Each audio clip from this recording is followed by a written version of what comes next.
Hello guys, છેલ્લે આપણે hello આલ્કેનની કેન્દ્રાનુરાગી વિસ્થાપન પ્રક્રિયાની વાત કરી. આપણે અત્યારે હેલો આલ્કેન અને હેલો એરેનની રાસાયણિક પ્રક્રિયાઓની જે વાત કરી રહેલા એમાં એક કેન્દ્રાનુરાગી પ્રક્રિયાની વાત કરી. હવે જે વાત આવે છે આપણે તે ત્યાર પછી અવકાશ વિન્યાસ રસાયણ વિજ્ઞાનની પણ વાત કરી, કારણ કે એમાં એક ટોપિક આવતો હતો. હવે નેક્સ્ટ જે રિએક્શન છે એ હેલો આલ્કેનની વિલોપન પ્રક્રિયા. આમ તો 11મા ધોરણમાં આપણે રાસાયણિક પ્રક્રિયાઓના જે પ્રકાર છે એમાં વિલોપન પ્રક્રિયાની પણ વાત આવેલી, અને કેટલાક ઓર્ગેનિક એનર્જીના જે ચેપ્ટરો છે એમાં પણ વિલોપન પ્રક્રિયાની વાત આવેલી. પણ એને ફરીથી આપણે રિપીટ કરી લઈએ કે વિલોપન પ્રક્રિયા કોને કહેવાય. દાખલા તરીકે કોઈ કાર્બનિક સંયોજન છે. આ કાર્બનિક સંયોજનમાં આ જે કાર્બન છે એના ઉપર કોઈ હેલોજન સમૂહ હોય X, બાકીના આપણે હાઇડ્રોજન બતાવીએ છીએ. આ જે બંધારણ છે એ CH3CH2X, એને આપણે આ રીતે બતાવીશું. હવે જ્યારે કોઈ કાર્બન ઉપરથી આ હેલોજન દૂર થાય, હવે હેલોજનની વિદ્યુતઋણતા વધુ છે એટલે આ જે હેલોજન છે એ ઇલેક્ટ્રોન લઈને છૂટો પડશે, એટલે એ X- તરીકે છૂટો પડે. હવે એ જ્યારે અહીંથી છૂટો પડે છે ત્યારે પાસેના કાર્બન ઉપર રહેલો H+ ને પણ પોતાની જોડે લઈ જાય છે. પરિણામે શું થશે? આ કાર્બન છે એ કાર્બન ઉપર માઈનસ આવશે, આ કાર્બન ઉપર પ્લસ બનશે, કારણ કે X- જાય છે, ઇલેક્ટ્રોન લઈને છૂટો પડે છે. પરિણામે આ બંને વચ્ચે બંધનું નિર્માણ થશે. એટલે આપણને જે નિપજ અહીં આગળ પ્રાપ્ત થશે એમાં C ડબલ બોન્ડ C દ્વિબંધ બનશે, H H H. તો જ્યારે કોઈ કાર્બન ઉપરથી કોઈ પરમાણુ કે પરમાણુનો સમૂહ દૂર થાય અને એ પોતાની સાથે પાસેના કાર્બન ઉપરથી કોઈ પરમાણુ કે પરમાણુનો સમૂહ દૂર કરે છે તો એને આપણે વિલોપન પ્રક્રિયા કહીએ. મેં એક સરસ મજાનો શબ્દ એ વખતે યાદ રાખવા માટે આત્મવિલોપન. નોર્મલી આપણે એમ કહીએ કે આપણી બાજુમાં કોઈ વ્યક્તિ આત્મહત્યા કરી. હવે આત્મહત્યા કરીને મરી તો ગયું, પણ હવે પરિસ્થિતિ શું બનશે? પોલીસ આવશે, પોલીસ એના ઘરે તપાસ કર્યા પછી સીધો આપણા ઘરે આવશે. આપણને પૂછે કે વ્યક્તિનો વ્યવહાર કેવો હતો, વ્યક્તિ શું કરતો, તેના વિશે બધી માહિતી આપણને પૂછશે.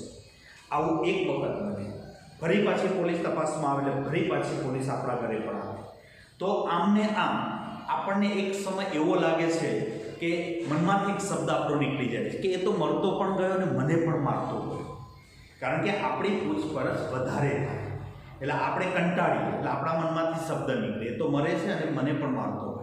આનો મતલબ કે જ્યારે કોઈ કાર્બન ઉપરથી પરમાણુ કે પરમાણુનો સમૂહ દૂર થાય ત્યારે એ પોતાની સાથે પાડોશના કાર્બન ઉપરના હાઇડ્રોજન અથવા કોઈ પરમાણુ કે પરમાણુના સમૂહને લઈને દૂર થાય છે, તો એને આપણે વિલોપન પ્રક્રિયા તરીકે. પોતે તો મરે છે, સાથે બીજાને પણ મારતો જાય છે. હવે જે વિલોપન પ્રક્રિયાઓના પ્રકાર છે એમાં આ પ્રક્રિયાને બીટા વિલોપન પ્રક્રિયા કહેવાય. આ જે પ્રક્રિયા છે એને કહીશું આપણે બીટા વિલોપન પ્રક્રિયા. હવે પ્રશ્ન એ થાય કે બીટા વિલોપન પ્રક્રિયા શા માટે કહેવામાં આવે? કેમ બીટા વિલોપન પ્રક્રિયા? તો નોર્મલી આપણે વિચારીએ કે જે હેલો આલ્કેન સંયોજનો છે, અહીં હેલોજન જોડાયેલો છે, આ કાર્બન ઉપર હાઇડ્રોજન છે, આ કાર્બન ઉપર 2 હાઇડ્રોજન છે, આ કાર્બન ઉપર 3 હાઇડ્રોજન છે. હવે હેલોજન ધરાવતો જે કાર્બન છે એ કાર્બનને આલ્ફા કાર્બન કહેવાય છે. Alpha carbon. એની પાસેનો જે કાર્બન હોય એ બીટા કાર્બન કહેવાય, અને એની પાસેનો જે કાર્બન હોય એ ગેમા કાર્બન. હવે અહીં આલ્ફા કાર્બન ઉપરથી આ હેલોજન દૂર થયો, હેલોજન દૂર થાય અને એ પાસેના કાર્બન ઉપરથી હાઇડ્રોજનને દૂર કરે છે.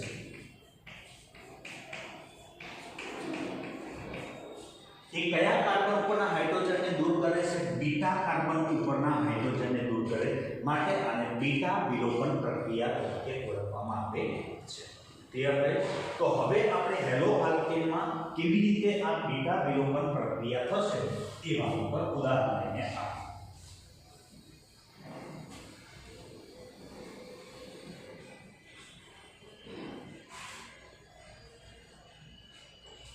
હવે હેલો આલ્કેન ઉદાહરણ તરીકે CH3 CH2Cl. હવે આ હેલો આલ્કેન ની આપણે KOH સાથે પ્રક્રિયા કરીએ છીએ KOH. પણ અહીંયા હવે પ્રશ્ન શું થશે? જો હું KOH સાથે રિએક્શન કરીશ તો OH તો કેન્દ્રાનુરાગી પ્રક્રિયા તરીકે વર્તશે. એ તો Cl ને દૂર કરીને એ સાથે જોડાઈ જશે. SN1 SN2 માં જે રીતે બને છે એ પ્રમાણે. તો અહીં તો વિલોપન પ્રક્રિયા શક્ય બનતી નથી. તો આ જે KOH છે એ કેવો લેવામાં આવે છે? આલ્કોહોલીય. આલ્કોહોલીય KOH લેવામાં આવે છે. બે પ્રકારના KOH એક્વિયસ હોય અને આલ્કોહોલિક. જો એક્વિયસ લઈએ છે તો એ કેન્દ્રાનુરાગી વિસ્થાપન પ્રક્રિયા પ્રકારની પ્રક્રિયા આપશે અને જો આલ્કોહોલીય તમે KOH લો છો તો એ વિલોપન પ્રક્રિયા આપશે. હવે રિએક્શન કેવી રીતે થશે? આ કાર્બન એ આલ્ફા કાર્બન છે, આ કાર્બન એ બીટા કાર્બન છે. તો અહીં આગળ જો હાઇડ્રોજનને આપણે અલગ કરીએ C bond H અહીં Cl, તો આની ઇલેક્ટ્રોન લઈને છૂટો પડે છે એટલે આ જે અલગ થશે એ Cl માઈનસ તરીકે અલગ થશે. હવે KOH માં રહેલો જે OH માઈનસ છે એટલે કે બેઝ B માઈનસ બેઝ એ શું કરશે? આ H પ્લસ ને લઈ લેશે એટલે એ આ H પ્લસ ને લઈ લેશે અને પરિણામે આ બે કાર્બન વચ્ચે V બની જશે C ડબલ બોન્ડ C અને આ રીતે એમાંથી આલ્કીનનું ફોર્મેશન થાય છે. તો અહીં આગળ વાત કરીએ કે જો અહીંથી Cl દૂર થયો, અહીંથી હાઇડ્રોજન દૂર થયો, બંને કાર્બન વચ્ચે દ્વિબંધ બન્યો જેને આપણે ઇથીન કહીએ છીએ. એક H+ આ OH સાથે જોડાયો એટલે એમાંથી પાણી બને અને આ જે Cl મુક્ત થાય છે એ K+ સાથે જોડાય છે એમાંથી KCl બને છે. તો આ થઈ બીટા વિલોપન પ્રક્રિયા. ઓકે, ક્લિયર થયું? ચલો બીજું ઉદાહરણ લઈએ છીએ.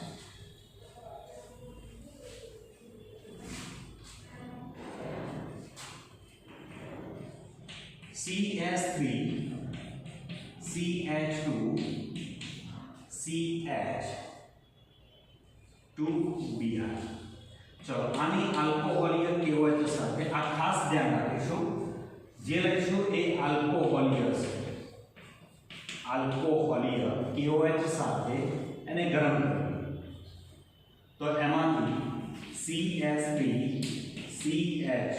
હવે ધ્યાન આ આલ્ફા કાર્બન આ બીટા કાર્બન, આલ્ફા કાર્બન પરથી Br દૂર થાય, અહીંથી H દૂર થશે, પરિણામે બંને વચ્ચે આ રીતે દ્વિબંધનું નિર્માણ થશે પ્લસ KBr પ્લસ H2. આને કહીશું આપણે પ્રોપીન. ચલો હવે લઈએ છીએ આપણે ત્રીજું ઉદાહરણ CH3 CH2 CH Br CH3 જે છે 2 બ્રોમો બ્યુટેન. ચલો હવે આ 2 બ્રોમો બ્યુટેનની આપણે આલ્કોહોલીય KOH સાથે પ્રક્રિયા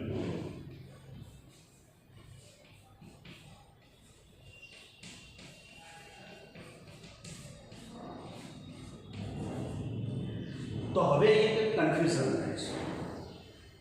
આ જે છે એ આલ્ફા કાર્બન છે પણ અહીં તમે જોશો કે પાસેના બે કાર્બન એ બીટા કાર્બન છે. તો જો આના ઉપરથી H દૂર થાય ને અહીંથી Br દૂર થશે તો અહીં દ્વિબંધ આવશે. અથવા જો અહીંથી હાઇડ્રોજન દૂર થશે અને અહીંથી Br દૂર થશે તો અહીં વચ્ચે દ્વિબંધ આવશે. તો અહીં આગળ બે પ્રકારની નિપજો મળી છે. તો અહીં આગળ રિએક્શનને આપણે બે ભાગમાં વિભાજિત કરીએ છીએ. જો આ બીટા કાર્બન ઉપરનો હાઇડ્રોજન દૂર થાય તો આ બેની વચ્ચે દ્વિબંધ આવશે. તો નિપજ મળશે CH3 CH2 CH double bond CH2 plus KBr plus H2. ચલો આ પદાર્થનું જે નામ છે શું થશે? બ્યુટ 1E. જો આ હાઇડ્રોજન અને Br અહીંથી દૂર થશે તો અહીં દ્વિબંધ આવશે. CH3 CH double bond CH3 જેને કહીશું બ્યુટ 2E. બ્યુટ 2E plus KBr plus H2. હવે આ બેમાંથી કોઈ એક મુખ્ય નિપજ ગણાશે. હવે કઈ મુખ્ય નિપજ હશે? તો અહીં આગળ એક વૈજ્ઞાનિકનું નામ આપણે લખીએ છીએ.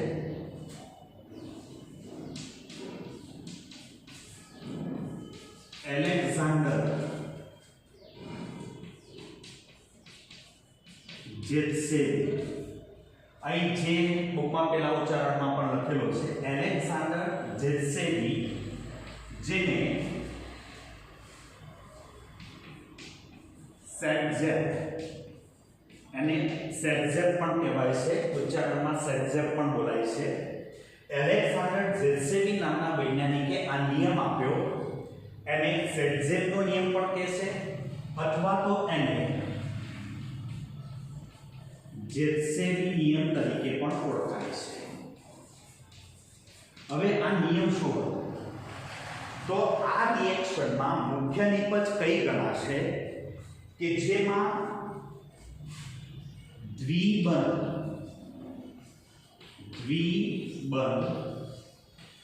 ધરાવતા કાર્બન